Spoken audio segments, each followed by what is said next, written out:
Hey there. Good morning. Happy Thursday to you. This is with Connie. Welcome and thank you for tuning in. I'm Connie Fuksa with Footetitlegroup, where we protect your home ownership. So, a lot of times I come on and talk to you guys about all kinds of things, real estate, mortgages, title, all of those things to try to help you understand all of the different pieces of the process. And I like to have people tune in and ask questions or reach out to me and ask questions because it helps me understand some things that maybe you have questions about that I'm not thinking about. So something that's come up a lot recently in our office is this question about when you're selling a home, some things that need to happen. And I talk about the buyer's side of it a lot because the buyer's things that they have to deal with are a lot more involved. There's a lot more steps that have to happen with the buyer's side of the transaction.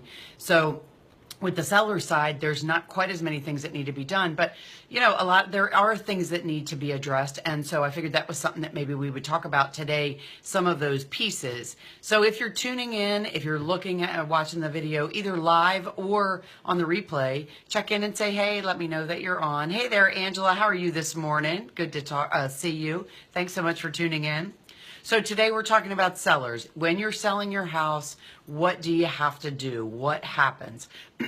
So I'm talking about this because, if you're working with a real estate professional that has a good experience and good customer service, then some of these things are going to be addressed. But I wanted to bring it to you from a different perspective because this is a piece a lot of people don't understand, and they rely on the realtor to handle a lot of things that maybe the realtor doesn't even know are happening. So this is why I wanted to talk to you guys this morning. So you're selling your house, you have put it on the market, and you have a real estate agent that you're working with that's doing a great job. Someone has come in and made an offer on the house. You guys have a ratified contract. And then what? What do you do next? So, hey there, Pandora. How are you this morning? Hey, Phil. So you have a contract and now you're all ready to go. Oh my gosh, so exciting that you have somebody who's going to buy the house. So your real estate agent is going to ask you for information that only you know, so they can do what's called a net sheet for you. Different real estate agents call it different things, but basically it's the page that they work up all of the numbers and say, roughly, this is about how much money you're going to be able to walk away from the closing with based on this contract, sales price, and the terms of the contract that the buyer has asked for and that you've agreed to. So it talks about closing costs that you've agreed to pay or not agreed to pay. It talks about mortgages that you may have against the property. It talks about other bills that you would be responsible for paying based on what's on the contract. So one of the things I wanted to talk about today that your real estate professional has no way of knowing about unless you share with them is who you owe for your home. And when I say that, the things I want you to think about are some things that there's no way anyone else will know until a title search is done. And so when you're relying on your real estate professional to tell you what you think you're going to walk away from the closing with based on what contract you accept, you have to make sure they know all of those pieces. So this has come to light quite a few times recently, and this is why I really wanted to talk about this. So when the housing economy was changing 8 or 9 years ago, a lot of people got into situations where they had a mortgage on their property that they owed more than the property was worth because the real estate market was declining. And so because of that, there was some federal programs that became available that you could actually borrow money to bring your loan back current because people got behind in making their mortgage payments because they lost their job or some downsizing, maybe they took a pay cut, those kind of things, because overall the economy was in a tough situation. And so unfortunately, a lot of people got into situations where they were having trouble making their mortgage payments and they weren't able to refinance their mortgage because they owed more than the house was worth. And so then some of these programs came up, were approved through the federal government that could assist you to bring your loans current so that you wouldn't have to foreclose on your house. You could actually stay in your house without having a problem. And the requirements varied on what had to happen with that loan when you paid it off, when you sold your house, when things changed in your life and things got turned around. So here's a couple of different things we've been seeing. So one of those types of loans was if you got that loan, it gave you assistance and gave you money. Well, it didn't give it to you directly. It paid money directly to your mortgage company to bring your loan current again. So caught you up. So you didn't have all those late fees and interest and penalties that were hard to get caught up on. It brought you current. And the stipulation in this particular one that we saw most recently was that you had to stay in your house for 7 years. If you stayed in your house for 7 years from when the time you did that loan, then you didn't owe anything when you paid that loan off. But if you sold the house before the 7 years, then you had some percentage that was a calculation that had to be paid off, and maybe all of it depending on the loan. So in this particular scenario, the realtor didn't know about this loan that was to help this seller catch up their mortgage because the seller didn't tell anybody about it. So I understand that they're confusing, and maybe the confusion lies when they did the closing on this loan that helped them catch up. And it not being explained properly. But one thing I want to tell you as a seller, as a person who owns a home, when you're signing loan paperwork, ask the questions, make sure you understand. And the reason for that is because at some point you may have to pay that back, and no one else in the world knows that you have to pay that back that's helping you sell your home until we get to the point where we're doing the title search and we question it. So your realtor who's doing that net sheet for you may not have any idea that you have that $7,000, $8,000, $10,000 loan on your property. And so when they did a net sheet for you, they may have told you that you were going to net $17,000, but you owe this $7,000 loan because you're selling the house within 3 years, not after the 7 years required in that loan. And so you've got to catch that loan up. So the realtor told you were going to get $17,000 at closing from the sale of the house based on the contract and what you've told them. But when you your contract is ratified and we get the paperwork, so we start doing the research, we find that there's a second loan. We have to let you know, we have to let your realtor know, and we also have to get some information so we can get a loan payoff from that lender. We get a loan payoff. You owe $7,000. When the realtor told you were getting 17, now you're only getting 10.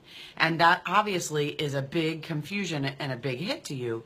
So you may not find out that maybe you didn't understand it, maybe you didn't understand you had to pay it off, depending on the timing of when we get the contract, how quickly we can get the title search, how quickly we can find out about the loan information from that lender. We'd have to contact you to get that contact information for that lender, and then we have to find out how much that loan is and how much has to be paid off. It may be a couple days before closing before we have those actual figures.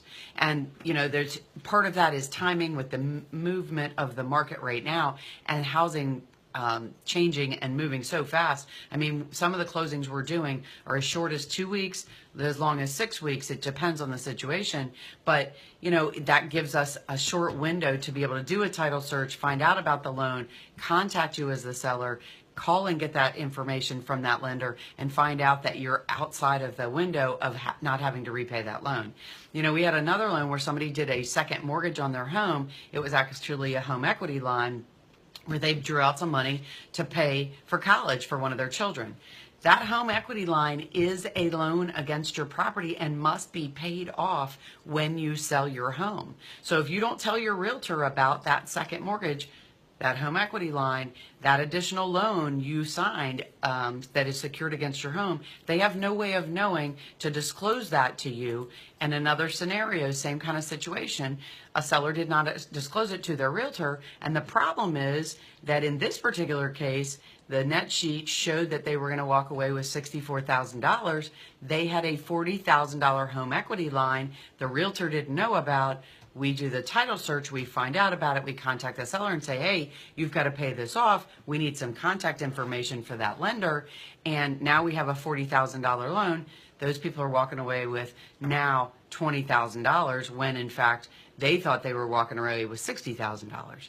So what I'm trying to explain to you as a seller is make sure, number one, when you own a home and you're signing some documents that have to do with borrowing money, make sure you understand those repayment terms. When's it due? How much is going to be due? And who is it due to? Because unfortunately in the process and the timing of things, there's not always a whole lot of time to prepare you for what may be some confusion from the beginning. Because if you don't understand that you have that loan, you don't tell your real estate agent about it, and they're working up figures for you, they have no way of knowing that that's part of what's going to come out of your net. So it's going to be a little confusing for you, certainly for them. And it's some running around we're going to have to do at the last minute to try to get that loan payoff information so we can actually get you closed and get that house sold. If we don't pay that loan off, that closing cannot happen because we are insuring the buyer and their new mortgage company that no one else has an ownership interest in that property, and you have a mortgage on that property that's secured by that property that would affect the new home buyer's home ownership and their lender's ownership interest in that property as well. So if you borrowed money from somebody and you think it might have something to do with your home, you need to investigate it. Call, ask questions, let us help you. We can do some research, get some of that in advance. Say it to your realtor in advance. Hey, I have this loan. I'm not sure if it affects my property. You know, make sure that everybody involved knows what you know. That way no one has any surprises when it's time to go to closing. Hopefully I helped you a little bit today. Hey there, Joe. How are you? Hey, Jerry. How are you? Thank you guys so much for tuning in. If you do me a huge favor, if we're talking about something that you think is beneficial or that somebody you know might be interested in it, just click that share button in the bottom left. It would help me a lot because I try to share information that I hope is helpful, and just maybe the whole conversation we're talking about isn't beneficial, but maybe something about it may spur a question for somebody else. So hopefully we can help someone answer a question that maybe they didn't understand. The information we're talking about is not state specific. We do closings in Maryland and Virginia, but this information that we're talking about today is something that is true across the United States. So there may be somebody that you know that's buying a house in selling a house in California or Florida or Tennessee, and maybe they're dealing with this and maybe they don't understand this kind of situation, or this could help them not run into a problem right before they go to closing. So hopefully I helped you a little bit today. I'm Connie Fuksa with Footetitlegroup, where we protect your home ownership, and I look forward to talking to you several times a week. If you have questions, let me know. Also, go on our website. There's lots of resources on there. We just launched our newest resource, which is 6 moving tips that don't include the boxes that are on it's on our website under the buyers tab under resources. It is also on all of our social media. There's been emails going out. All you have to do is register and you can download that information. Really good tips on there to help you out. So hopefully you guys are having a great day. I look forward to talking to you several times a week. And if you have a question, let me know. Please hit the share button. Have a great day, everybody. I'm Connie Fuksa with Footetitlegroup, where we protect your home ownership. Talk to you soon. Bye-bye.